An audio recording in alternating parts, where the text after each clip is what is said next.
అమ్మా సతీదేవి. నాన్నగారు, జననీ జనకులకు నమస్కారం. నిరంతర సౌభాగ్య సిద్ధిరం, మనోవాంఛాపన సిద్ధిరం. అమ్మా సతీ, అచంచలమైన నీ శివభక్తి మాకు అమితానందాన్ని కలిగిస్తున్నదమ్మా. స్వామి, మీరు శివ పూజ నడుతులు కాబట్టి మీ కుమార్తెకు ఆ భాగ్యమే లభించింది. నిజమే దేవి, కానీ పూర్వజన్మ సుకృతం లేనిదే ఇటువంటి భక్తిభావం అలవడదు. అమ్మా, నీ భక్తి త్వరలోనే ఫలించబోతుంది.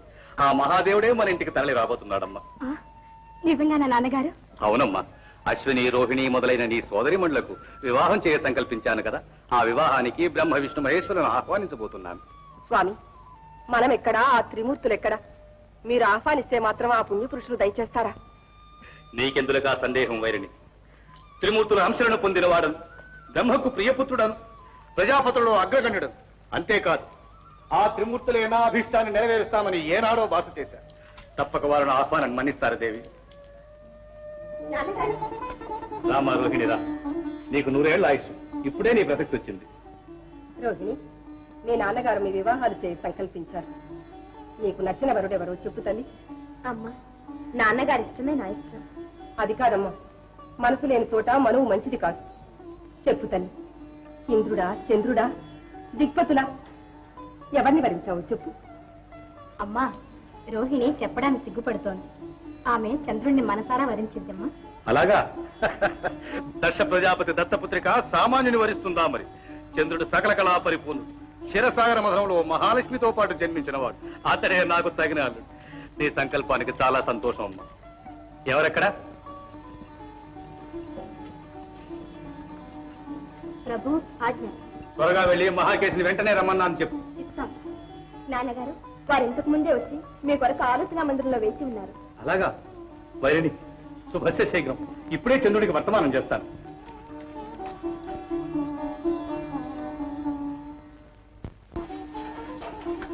దక్ష ప్రజాపతులకు నమస్కారం. మహాకేశ, నా దత్తపుత్రికలను చంద్రునికిచ్చి వివాహం చేయ సంకల్పించాను. నీవు వెంటనే చంద్రలోకానికి వెళ్లి సగౌరవంగా చంద్రుడిని ఆహ్వానించి తీసుకురా. చెప్తా.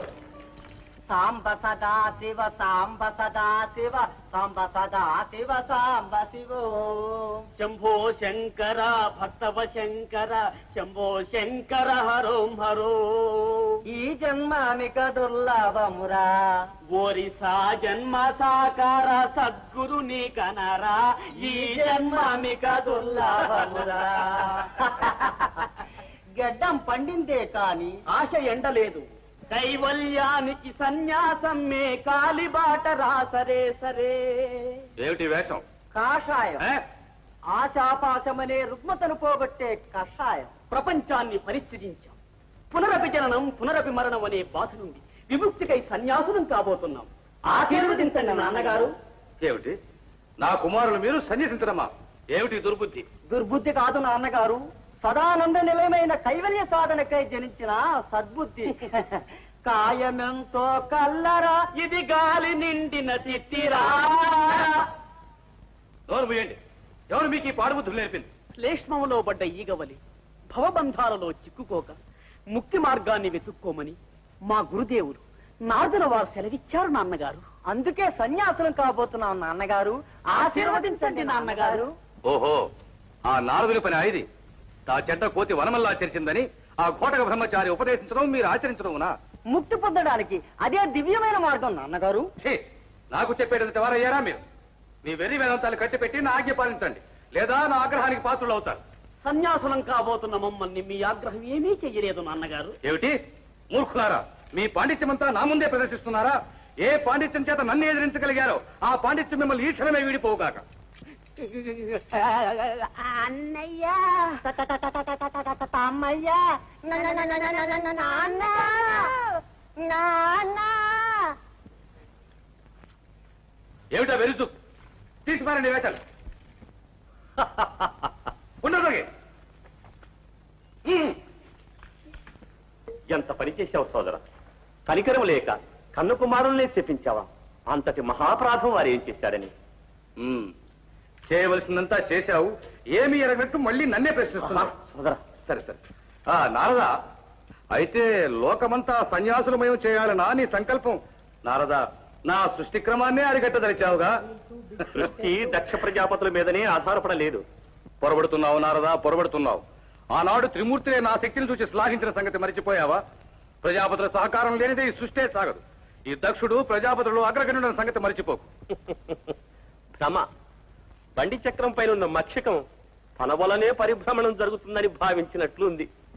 ఏమిటి? ఈ దక్షుడు నీకు మక్షికమా? నన్నే అధిక్షేపిస్తున్నావుగా?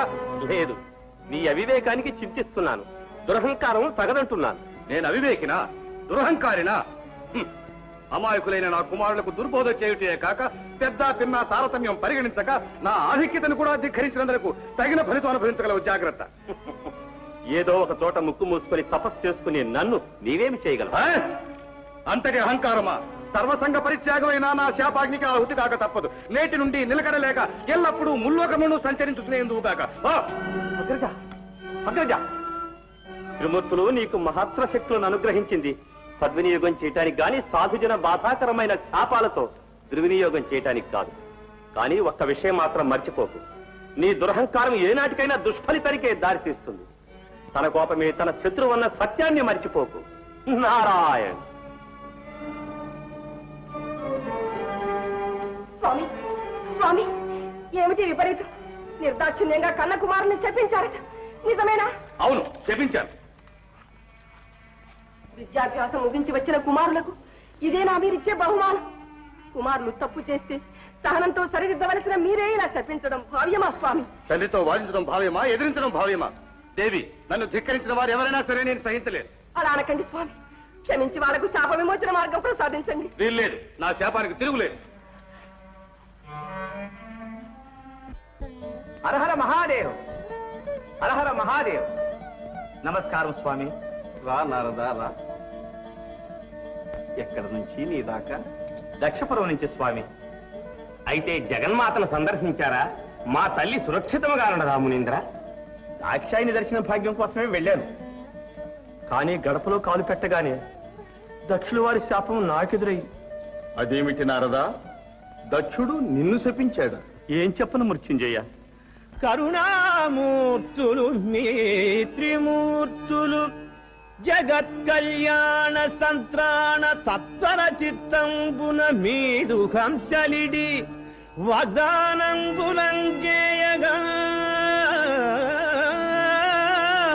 దురహంకారము కల్గె దక్షునకు తద్దోషంబు చే క్రొవ్వి సోదరుడంచు దయమాలి శాపమసగెన్ త్రైలోక్య సంచారిగా.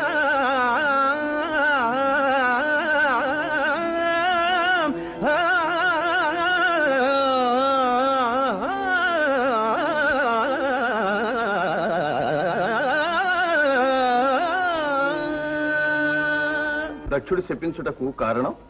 తన కుమారులకు నేనేవో దుర్బోధన చేశానని, ఆ కారణం వల్ల వారు సన్యాసులు కాబోతున్నారని నాపై అభియోగం స్వామి. దక్షుడు మహాజ్ఞాని, పరమభక్తుడు. అంత మాత్రం చేత తొందరపడేవాడు కాడే. దక్షుల వారి భక్తి తత్వము ముందు ముందు తమకే తెలుస్తుంది. అయినా నాకెందుకు స్వామి? ఈ దుర్భర శాపం నుంచి నన్ను విముక్తిని చేసే శక్తి తమకే ఉంది. నన్ను అనుగ్రహించండి. అశక్తుణ్ణి నారదా. అదేమిటి మహాదేవా? సర్వశక్తి సంపన్నులైన మీకు ఇది అసాధ్యమా? సాధ్యాసాధ్యాల మాటలా ఉంచున్నారదా. దక్ష ప్రజాపతికి మాట మన్నిస్తానని వాగ్దానం చేశాను. ఇచ్చిన మాట తప్పలేదు. మంచిది స్వామి. సదాభిప్రాయంతోనే తమరు అతనికి బాస చేశారు. కానీ అది దుష్ఫలితానికే దారితీస్తుంది. దక్షుడు పతితుడు కాకముందే భక్తరక్షణ అవశ్య కర్తవ్యమేమో ఆలోచించండి. అంతా కాలమే చక్క చేస్తుంది నారదా. మంచిది స్వామి.